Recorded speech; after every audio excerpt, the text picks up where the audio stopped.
अस्सलामुअलैकुम दोस्तों, मैं हूं इमरान और आप देख रहे हैं आसान टेक्नोलॉजी। दोस्तों, वर्डप्रेस की एक और क्लास में मैं आपको खुशामदीद कहता हूं।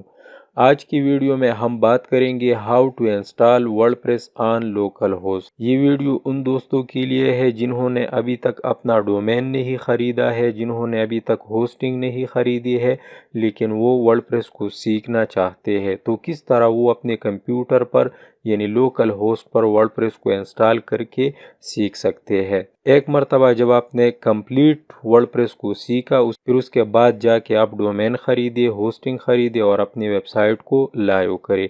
तो इस वीडियो में मैं आपको वर्डप्रेस इंस्टॉलेशन का पूरा प्रोसेस बताऊंगा। इसके साथ साथ मैं आपको ये भी बताऊंगा कि किस तरह हमने वेम सर्वर को डाउनलोड करके इंस्टॉल करना है और फिर उसके ऊपर हमने वर्डप्रेस को इंस्टॉल करना है। लोकल होस्ट पे वर्डप्रेस का जो कंप्लीट सेटअप है इस वीडियो में मैं पूरा सेटअप आपको बताने वाला हूँ। तो दोस्तों, अगर आप चैनल पर नए हो, अभी तक आपने हमारी इस चैनल को सब्सक्राइब नहीं किया है तो हमारी इस चैनल को ज़रूर सब्सक्राइब करें। चलते हैं अपनी वीडियो के तरफ। तो आइए सबसे पहले हम वेम सर्वर के ऊपर बात करते हैं। बेसिकली वेम stand for window Apache my SQL and PHP. दोस्तों, जिस तरह मैंने आपको पहले बताया था कि WordPress software basically PHP language में बनाया गया है। जैसा कि हम जानते हैं कि पीएचपी एक सर्वर साइड लैंग्वेज है। पीएचपी स्क्रिप्ट को रन करने के लिए हमें सर्वर की ज़रूरत होती है। इसके साथ साथ माई एसक्यूएल एक डेटाबेस मैनेजमेंट सिस्टम है जिसकी मदद से हम डिफरेंट टाइप के डेटाबेसेस क्रिएट कर सकते हैं। And PHP stand for hypertext pre processor. WordPress को रन करने के लिए हमारे पास एक वेब सर्वर की ज़रूरत होती है, माई एसक्यूएल की ज़रूरत होती है और पीएचपी की ज़रूरत होती है। जब हम वेब इंस्टॉल करते हैं तो हमारी कंप्यूटर के ऊपर Apache, my SQL and PHP, तो ये तीनों हमारे ऑपरेटिंग सिस्टम के ऊपर इंस्टॉल होते हैं। बेसिकली वेब सर्वर हमारे कंप्यूटर के ऊपर एक वर्चुअल सर्वर की हैसियत से काम करता है। यानी जब हम वेब सर्वर को इंस्टॉल करते हैं तो इसके मदद से हम ईजीली पीएचपी स्क्रिप्ट्स को रन कर सकते हैं। इट मीन्स कि जब हम वेब सर्वर को अपने कंप्यूटर पर इंस्टॉल करते हैं तो उसके ऊपर हम ईजीली वर्डप्रेस को इंस्टॉल करके यूज़ कर सकते हैं। तो कहने का मतलब ये है कि बजाय इसके कि हम अपनी होस्टिंग अकाउंट के ऊपर वर्डप्रेस को इंस्टॉल करें, सबसे पहले हमें अपनी कंप्यूटर के ऊपर वर्डप्रेस सॉफ्टवेयर को इंस्टॉल करना चाहिए, उसको सीखना चाहिए। जब एक मरतबा हमने वर्डप्रेस को सीखा तब जाके हमने उसको अपने होस्टिंग अकाउंट पर इंस्टॉल करके यूज़ करना चाहिए। इसके साथ साथ इसका दूसरा फ़ायदा यह है कि आप अपने लोकल होस्ट पर यानी अपने कंप्यूटर पर एक पूरा वर्डप्रेस वेबसाइट को डिज़ाइन कर सकते हैं। जब आपने डिज़ाइन किया तो उसको आप इजीली अपने होस्टिंग अकाउंट के ऊपर भी अपलोड कर सकते हैं। यानी जब हम वेब सर्वर इंस्टॉल करते हैं तो इसके मदद से न हम सिर्फ वर्डप्रेस को सीख सकते हैं बल्कि इसके मदद से हम पूरी वेबसाइट को डिज़ाइन करके अपने होस्टिंग अकाउंट पर भी अपलोड कर सकते हैं। तो दोस्तों, वेब सर्वर को इंस्टॉल करने के लिए आप यहाँ पे गूगल में टाइप करें डाउनलोड वेम। तो यहाँ पे जो वेब सर्वर का ऑफिशियल वेबसाइट है, यहाँ पे आप डाउनलोड वेब सर्वर के ऊपर क्लिक करें। तो ये वेब सर्वर का ऑफिशियल वेबसाइट है। अब यहाँ पे आपने नीचे आना है और यहाँ पर अपना ऑपरेटिंग सिस्टम सेलेक्ट करना है। अगर आपका ऑपरेटिंग सिस्टम 64 बिट है तो आपने इस वेब सर्वर को इंस्टॉल करना है। अगर आपका ऑपरेटिंग सिस्टम 32 बिट्स है तो आपने इस वेब सर्वर को इंस्टॉल करना है। अब आपने अपना ऑपरेटिंग सिस्टम किस तरह चेक करना है? अपने कंप्यूटर को चेक करने के लिए आपने माई कंप्यूटर को ओपन करना है और यहाँ पर प्रॉपर्टीज़ के ऊपर क्लिक करना है। जब आप प्रॉपर्टीज़ के ऊपर क्लिक करते हैं तो यहाँ से आप चेक कर सकते हैं। तो मेरा जो ऑपरेटिंग सिस्टम है ये 64 बिट ऑपरेटिंग सिस्टम है, तो इसलिए मैं यहाँ पर इस 64 बिट के ऊपर क्लिक करूंगा। तो यहाँ पर क्लिक करने के बाद ऑटोमेटिकली वेम सर्वर आपकी कंप्यूटर के ऊपर डाउनलोड हो जाएगा और आपने उसको सिंपली इंस्टॉल करना है। जिस तरह हम एक आम सॉफ्टवेयर को इंस्टॉल करते हैं, बिल्कुल उसी तरह हम वेम सर्वर को भी अपनी कंप्यूटर पर इंस्टॉल कर सकते हैं। तो वेम सर्वर को इंस्टॉल करने के बाद यहाँ पर डेस्कटॉप के ऊपर उसका आइकन आ जाएगा। तो आपने इसको रन करने के लिए यहाँ पर इसके ऊपर क्लिक करना है। जब आप क्लिक करते हैं तो यहाँ पे आप यस कर दें। अब ये वेम सर्वर जो है ये स्टार्ट हो जाएगा।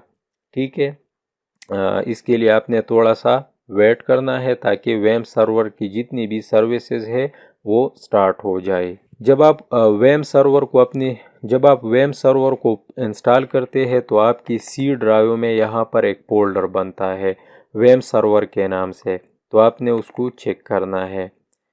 मैं क्लिक करता हूँ, यहाँ पे आप देखिए वेम 64 के नाम से यहाँ पर एक फोल्डर बन गया है। तो मैं इसको ओपन करता हूँ। तो अब यहाँ पर www के नाम से एक फोल्डर है, तो मैं इसको भी ओपन करता हूँ। अब वेम को इंस्टॉल करने के बाद दूसरा जो हमारा काम है वो वर्डप्रेस को डाउनलोड करना है। तो वर्डप्रेस को डाउनलोड करने के लिए आपने डाउनलोड वर्डप्रेस के ऊपर क्लिक करना है। जिस तरह मैंने आपको शुरू में बताया था कि हमने वर्डप्रेस और वेम की कंपैटिबिलिटी को चेक करना है। वो हम कैसे चेक करेंगे? आप यहाँ पर नीचे आइए और यहाँ पर आप देखिए कि ये जो वर्जन इस वक्त जो वर्जन है 6.3.2, इस वर्जन के लिए हमें PHP का जो वर्जन है वो 7.4 चाहिए और ग्रेटर, यानी 7.4 या इससे ज़्यादा। MySQL का वर्जन जो हमें चाहिए वो 5.7 चाहिए। तो इन दोनों को आपने यहाँ पे चेक करना है और यहाँ आके आपने वेम्प में भी इसको चेक करना है। तो जब हम इस वेम सर्वर को इंस्टॉल करते हैं अपने कंप्यूटर पर, तो हमारी कंप्यूटर के ऊपर जो PHP का वर्जन इंस्टॉल होगा वो 7.4 होगा, 7.43, और जो MySQL का वर्जन इंस्टॉल होगा तो वो 5.7 इंस्टॉल होगा। तो इट मीन्स कि ये जो वर्जन है वर्डप्रेस का ये इस वेब सर्वर के साथ कंपेटेबल है। तो इस बात का आपने ख़ुसूसी ख्याल रखना है। तो उसके बाद यहाँ पर आपने डाउनलोड वर्डप्रेस के ऊपर क्लिक करना है। जब आप क्लिक करेंगे तो ये वर्डप्रेस आपकी कंप्यूटर में डाउनलोड हो जाएगा। तो यहाँ पर मैंने टाइम बचाने के लिए मैंने यहाँ पे ऑलरेडी वर्डप्रेस ने डाउनलोड किया है। तो मैं क्या करता हूँ, सबसे पहले यहाँ पर मैं ये एक ज़िप फाइल है तो मैं इसके ऊपर क्लिक करता हूँ और यहाँ पर मैं इस वर्डप्रेस को यहाँ से कॉपी करता हूँ और जो हमारा www फोल्डर था इस फोल्डर के अंदर मैं इसको पेस्ट करता हूँ। सिंपली आपने वहाँ से इसको कॉपी करना है और यहाँ पर पेस्ट करना है। अब नेक्स्ट जो काम है वो ये है कि हमने यहाँ पे आके एक न्यू टैब में लोकल होस्ट टाइप करना है, LOCALHOST। ठीक है, स्पेलिंग में अगर आप यहाँ पे मिस्टेक करेंगे तो फिर वो लोकल होस्ट ओपन नहीं होगा। तो मैं यहाँ पर लोकल होस्ट के ऊपर क्लिक करता हूँ। जब लोकल होस्ट ओपन हो जाए तो यहाँ पर आपने PHP माई एडमिन के ऊपर क्लिक करना है। अब यहाँ पर आपने यूज़र नेम में रूट लिखना है और पासवर्ड को एम्प्टी छोड़ना है और यहाँ पर आपने लॉगिन के ऊपर क्लिक करना है। तो हम सक्सेसफुली PHP माई एडमिन के अंदर लॉगिन हो चुके हैं। अब यहाँ पे आपने इन चीज़ों को समझना है। यहाँ पे आप देखिए तो जब हम वेब सर्वर को इंस्टॉल कर रहे थे तो वहाँ पे मैंने आपको बताया था कि PHP के लिए जितनी भी डेटाबेसेस है वो हम MySQL में ही बनाते हैं। तो यहाँ से हम डिफरेंट टाइप के MySQL डेटाबेसेस क्रिएट कर सकते हैं जिसके अंदर हमारा डेटा जो है वो सेव होते हैं। तो यहाँ पर मैं क्या करता हूँ, सबसे पहले मैं यहाँ पर एक न्यू डेटाबेस को क्रिएट करता हूँ।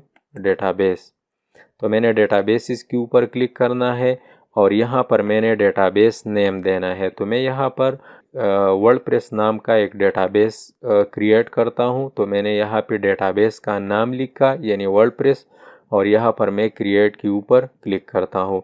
तो हमने यहाँ पे एक वर्डप्रेस डेटाबेस को क्रिएट किया है। तो यहाँ पे आप अपनी मर्ज़ी के मुताबिक कोई भी नाम दे सकते हैं। अब नेक्स्ट काम हमने क्या करना है, हमने यहाँ पे वर्डप्रेस को इंस्टॉल करना है। तो उसके लिए हमने दोबारा जाना है लोकल होस्ट के ऊपर, और हमारा जो वर्डप्रेस था वो हमने यहाँ पे सक्सेसफुली कॉपी किया है। तो अब नेक्स्ट काम हमारा ये होगा कि हमने यहाँ पर क्या करना है, लोकल होस्ट के बाद यहाँ पर हमने वर्डप्रेस टाइप करके एंटर करना है। सबसे पहले यहाँ पे हमने लैंग्वेज को सेलेक्ट करना है। तो बाय डिफ़ॉल्ट यहाँ पे इंग्लिश है, तो मैंने इंग्लिश को सेलेक्ट किया और यहाँ पर हम कंटिन्यू करते हैं। अब नेक्स्ट काम हमारा ये है कि डेटाबेस नेम हमें चाहिए, और database user name, database password और डेटाबेस होस्ट और टेबल प्रीफिक्सेस। तो यहाँ पे जिस तरह मैंने आपको बताया कि हमने ऑलरेडी वर्डप्रेस के नाम से एक डेटाबेस क्रिएट किया है। अब यहाँ पे सबसे पहले हमने डेटाबेस नेम देना है, जिस नेम से हमने यहाँ पे डेटाबेस क्रिएट किया था वर्डप्रेस। तो हमने यहाँ पे वर्डप्रेस लिखना है। नीचे यूज़र नेम में आपने रूट लिखना है और पासवर्ड आपने नहीं देना है। यहाँ पे डेटाबेस होस्ट में लोकल होस्ट है, तो इसको आपने टेबल प्रीफिक्सेस आप यहाँ पे अपनी मर्ज़ी के मुताबिक दे सकते हैं। तो उसके बाद आपने यहाँ पे सबमिट के ऊपर क्लिक करना है। अब यहाँ पर रन द इंस्टॉलेशन के ऊपर आपने क्लिक करना है। तो इसके बाद यहाँ पर आपने अपनी वेबसाइट का टाइटल देना है। फॉर एग्ज़ाम्पल यहाँ पर मैं लिखता हूँ वर्डप्रेस ट्रेनिंग। यूज़र नेम यहाँ पर मैं देता हूँ एडमिन, और पासवर्ड यहाँ पे आपने स्ट्रांग देना है। तो मैं इस पासवर्ड को यूज़ करता हूँ और यहाँ पर मैं इसको अपने साथ सेव भी करता हूँ, ताकि जब हम वर्डप्रेस में लॉगिन करेंगे तो ये एडमिन और यहाँ पर ये जो पासवर्ड है इसके मदद से हम अपनी वर्डप्रेस में लॉगिन कर सकते हैं। यहाँ पे आपने अपना ईमेल देना है। तो मैं यहाँ पर अपना ईमेल देता हूँ और इंस्टॉल वर्डप्रेस के ऊपर आपने क्लिक करना है। अब थोड़ा सा आपने वेट करना है ताकि वर्डप्रेस आपकी कंप्यूटर पर इंस्टॉल हो जाए। तो जब यहाँ पे आपको सक्सेस का मैसेज आ जाए तो इट मीन्स कि आपने अपने कंप्यूटर के ऊपर सक्सेसफुली वर्डप्रेस को इंस्टॉल किया है। तो अब हमने यहाँ पे लॉगिन के ऊपर क्लिक करना है और अपनी वर्डप्रेस में लॉगिन करना है। तो जैसा कि वहाँ पे हमने यूज़र नेम दिया था एडमिन, और पासवर्ड यहाँ पर मैंने दिया था ये वाला। तो मैं इसको यहाँ पर कॉपी करके पेस्ट करता हूँ। यहाँ पे मैं अपना पासवर्ड देता हूँ जो कि मैंने कॉपी किया था। तो मैंने यहाँ पे पेस्ट किया और लॉगिन के ऊपर क्लिक करते हैं।